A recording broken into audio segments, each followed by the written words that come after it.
Assalamualaikum warahmatullahi wabarakatuh. Selamat datang di video presentasi kelompok kami, itu kelompok 10, yang mana nanti ini kita akan membahas materi yang berjudul hawalah atau bertema hawalah untuk memenuhi tugas dari Bapak Ahmad Najih dalam perkuliahan kita, yang mana mata kuliahnya adalah fikih muamalah. Di sini saya memperkenalkan diri dulu dari kelompok kami. Yang pertama ada saya sendiri, Aziz Afidin Amin. Ada teman Saya Muhammad Dava Pratama dengan NIM 56. dan ada teman Saya Abdul Haris NIM 54.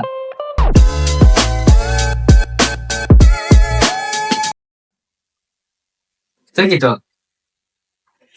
Dan saya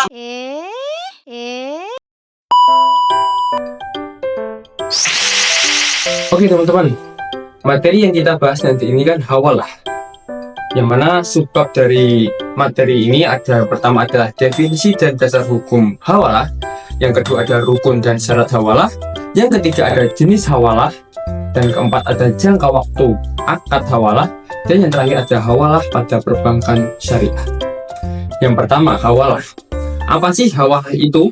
Apa sih definisi hawalah itu? Hawalah secara etimologi berasal dari kata tohwil yang berarti intikal, yang artinya pemindahan. Yang dimaksud dalam konteks ini, hawalah adalah memindahkan utang dari tanggungan orang yang berutang atau bisa disebut muhil menjadi tanggungan orang yang akan melakukan pembayaran utang atau biasa disebut muhal alaih. Sebagai contoh, Mas Hendrik memiliki hutang kepada Mas Wahid sebesar 1 juta rupiah, dan Mas Wahid memiliki hutang kepada Mas Lutfi sebesar 1 juta rupiah. Ketika Mas Lutfi ingin menagih kepada Mas Wahid, ia meminta Mas Hendrik untuk membayar utang kepada Mas Lutfi. Dalam contoh ini terdapat pemindahan kewajiban pembayaran utang kepada Mas Lutfi dari Mas Wahid kepada Mas Hendrik. Sedangkan secara etimologi, para ulama mendefinisikan hawalah sebagai berikut. Hawalah secara etimologi menurut para ulama. yang pertama, menurut Wahbah Az-Zuhaili berpendapat hawalah yaitu pengalihan kewajiban membayar utang dari beban pihak pertama kepada pihak lain yang berutang kepadanya atas dasar saling mempercayai. Dan yang kedua, ada menurut Imam Taqiyuddin berpendapat hawalah yaitu pemindahan utang dari beban seseorang menjadi beban orang lain. Yang ketiga atau yang terakhir, menurut Shihabuddin Al-Qayyubi berpendapat bahwa yang dimaksud hawalah yaitu akad atau transaksi yang menetapkan pemindahan beban utang dari seseorang kepada yang lainnya. Nah, dari definisi para ulama di atas bisa disimpulkan bahwa hawalah yaitu akad pengalihan utang dari seseorang yang berutang kepada orang lain yang wajib membayar atau menanggung utang tersebut. Nah, penjelasan di atas saya ambil dari buku Fikih Muamalah 2 yang dibuat oleh Darwis Harapan, Abanur Rasyid, dan Idris Saleh. Nah, setelah definisi tadi, selanjutnya itu ada dasar hukum hawalah. Yang pertama itu dari hadis Nabi lewat Bukhari.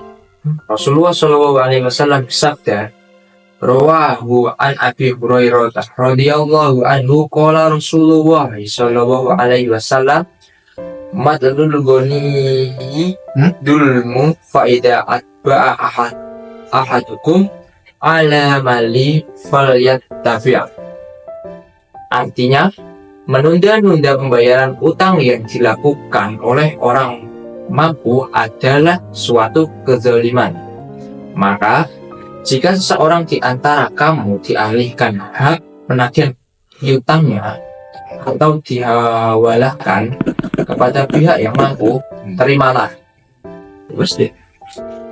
Nah, yang kedua, kaidah fikih. Seperti al aslu fil muamalati al ibahatu ila an yadullu dalilu ala tahrimiha. Artinya, pada dasarnya semua bentuk muamalah boleh dilakukan kecuali ada dalil yang mengharamkannya. Referensinya saya ambil dari buku Fikih Muamalah 2 yang dibuat oleh Darwis Harapan, Arbanur Rasyid, dan Idris Soleh. Sebab selanjutnya yaitu rukun dan syarat hawalah. Rukun dan syarat hawalah. Adapun rukun hawalah yaitu yang pertama mukhil, yaitu orang yang memindahkan tanggungan utang. Yang kedua muhal, yaitu orang yang memberi utang yang dipindahkan pelunasnya dari orang yang berutang padanya secara langsung. Yang ketiga muhal alaih, yaitu orang yang dipindahkan tanggungannya untuk utang padanya. Yang keempat harta muhal, atau orang yang dipindahkan utangnya yang diutang oleh mukhil. Yang kelima harta mukhil yang diutang oleh muhal alaih. Yang keenam lafaz syinha. Oke, yang selanjutnya adalah syarat-syarat hawalah. Dalam suatu akad atau transaksi, hawalah akan menjadi sah apabila terpenuhi syarat-syarat yang berkaitan dengan pihak pertama atau muhil, pihak kedua atau muhal, dan pihak ketiga atau muhal alaih, serta yang berkaitan dengan utang itu sendiri atau muhal bih. Yang pertama, syarat-syarat yang diperlukan pihak pertama atau muhil adalah A. Cakap melakukan tindakan hukum dalam bentuk akad, yaitu balik dan berakal. Hawalah tidak sah apabila dilakukan anak-anak meskipun ia sudah mengerti atau mumayyiz, ataupun dilakukan oleh orang gila, seperti itu. Yang kedua ada pernyataan persetujuan atau ridho. Jika pihak pertama dipaksa untuk melakukan hawalah, maka akad itu tidak sah. Adapun persyaratan itu berdasarkan pertimbangan bahwa sebagian orang merasa keberatan dan terhina harga dirinya jika kewajibannya untuk membayar utang dialihkan pada pihak lain. Untuk syarat yang selanjutnya yang diperlukan oleh pihak kedua atau muhal adalah sebagai berikut. Yang pertama ada cakap melakukan tindakan hukum, yaitu balik dan berakal sebagaimana pihak pertama. Yang kedua ada persetujuan pihak kedua terhadap pihak pertama yang melakukan hawalah. Persyaratan ini berdasarkan pertimbangan bahwa kebiasaan orang dalam bayar utang berbeda-beda. Ada yang membuat dan ada yang sulit membayarnya. Sedangkan menerima pelunasan utang itu merupakan hak pihak kedua. Untuk yang selanjutnya ada syarat-syarat yang diperlukan oleh pihak ketiga atau muhal alaih adalah sebagai berikut. Yang pertama ada cakap melakukan tindakan hukum, yaitu balik dan berakal sebagaimana pihak pertama dan kedua. Yang kedua ada adanya pernyataan persetujuan dari pihak ketiga atau muhal alaih. Hal ini diharuskan karena tindakan hawalah merupakan tindakan hukum yang membalikkan pemindahan kewajiban kepada pihak ketiga atau muhal alaih untuk membayar utang pada pihak kedua atau muhal, sedangkan kewajiban bayar utang baru dapat dibebankan padanya apabila ia sendiri yang berutang pada pihak kedua. Atas dasar itu, kewajiban itu hanya dapat dibebankan padanya jika ia menyetujui akad hawalah.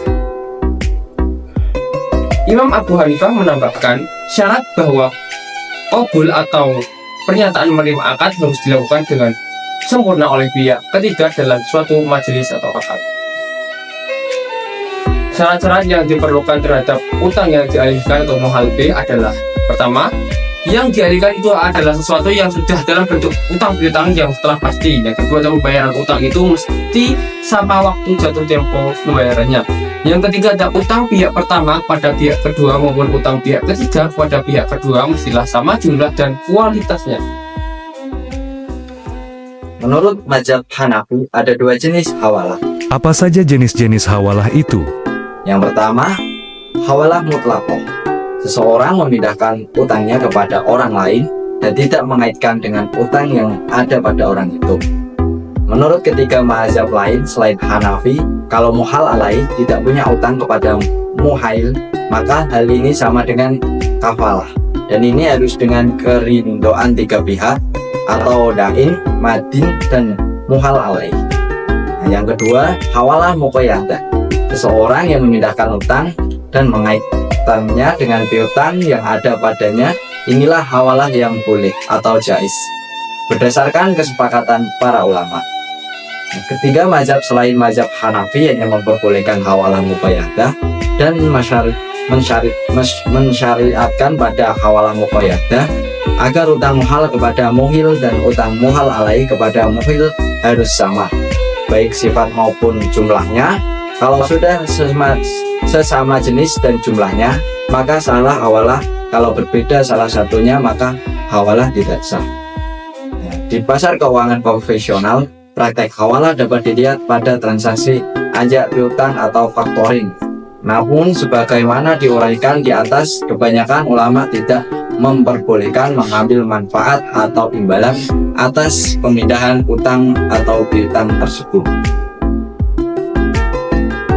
Nah, yang saya jelaskan tadi yang tentang dua jenis hawalah, saya mengambil dari buku Dasar-Dasar Manajemen Bank Syariah yang dibuat oleh Dr. Zainul Arifin.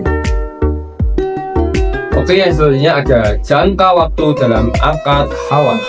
Apa itu jangka waktu akad hawalah? Dalam fikih, jangka waktu atau tempo tidak secara eksplisit dijadikan unsur utama dalam sah atau tidaknya hawalah.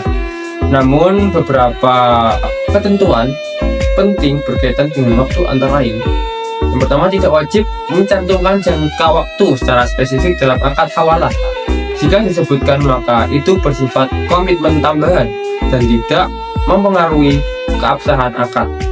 Ulama Hanafiyah dan Syafi'iyah memperbolehkan hawalah tanpa syarat tempo dengan asumsi bahwa muhal alaih siap dan mampu membayar utang tersebut kapanpun diminta.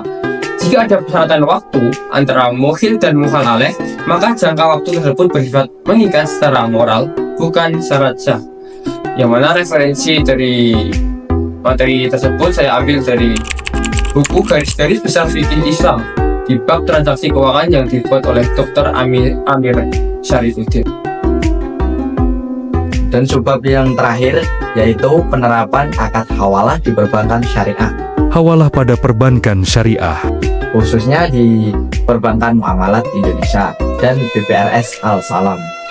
Akad hawalah bin Ujrah digunakan untuk penagihan utang dengan imbalan free atau sesuai fatwa DSN MUI nomor 58 atau DSN MUI nomor 5 2007. Tujuannya adalah menyelesaikan pembiayaan bermasalah dan memberikan alternatif solusi bagi nasabah yang kesulitan membayar utang.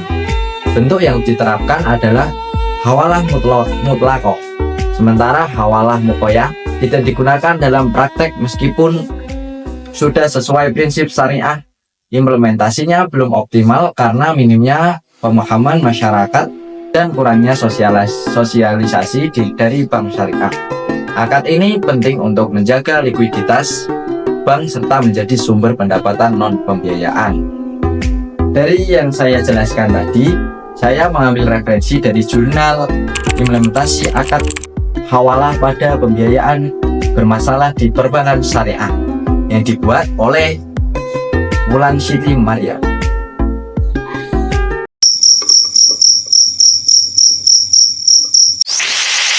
Sekian video presentasi yang telah kita paparkan tadi, kurang lebihnya mohon maaf. Saya Azin Effendi Sayyidunal Amin. Saya Muhammad Deva Pratama. Saya Abdul Haris. Pamit undur diri. Ikan hiu makan tomat. Tapo.